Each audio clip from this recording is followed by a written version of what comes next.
కొత్తగా వచ్చినటువంటి SC ST amendment act అనుసరించి 596 జీవో నెంబర్ వచ్చింది.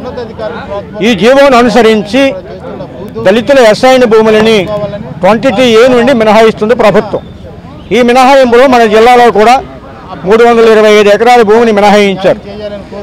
ఈ మినహాయించినటువంటి అంశం సదరు రైతుకి కొంతమందికి తెలియదు.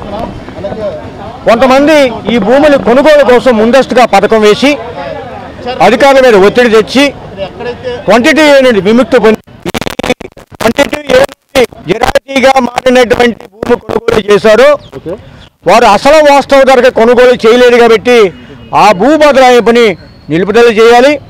కుట్రపూరితంగా మోసపూరితంగా దళితుల అసైన్ భూములని 596 ప్రకారం మారిందని చెప్పకుండా మోసం చేసి కొనుక్కున్నటువంటి బడా కమతాదారులు ఎవరైతే ఉన్నారో దాని మీద హైకోర్టు సిట్టింగ్ న్యాయమూర్తి చేత విచారణ జరిపించి అసైన్ ఎవరైతే భూమి అమ్ముకున్నారో ఆ అసైన్ రైతులకి మార్కెట్ ధర ఇప్పించవలసిందిగా ప్రభుత్వాన్ని డిమాండ్ చేస్తూ విదేశం ఐక్యవేదిక తరఫున వినతి పత్రాన్ని కలెక్టర్ గారికి అలాగే అదే కాపీని రాష్ట్ర గవర్నర్కి chief commissioner of land administration వారికి పంపిస్తూ ఉన్నాం.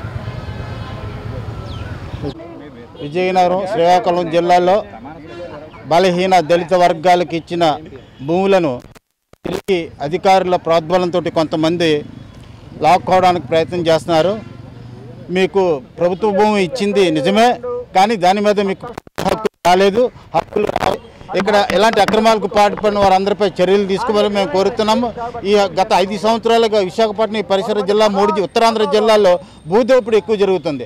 ఆ భూదోపిడీ ఆపడానికి కూడా ప్రయత్నం చేయకపోగా ప్రభుత్వమే ప్రోత్సహిస్తుంది కొంతమంది ప్రజాప్రతినిధులను ఉన్నతాధికారులను. ఈ రకమైనటువంటి భూదోపిడీని అరికట్టకపోతే ఇంకా సామాన్యుడు మధ్యతరగతి దళిత పేద వర్గాలకు భూమి కూడా తలదాచం భూమి మిగలదు.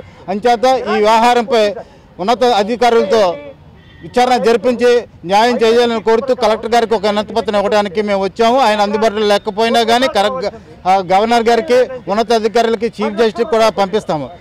నా పేరు సుధాకర్, విద్యుత్ ఐక్యవేదిక కన్వీనర్.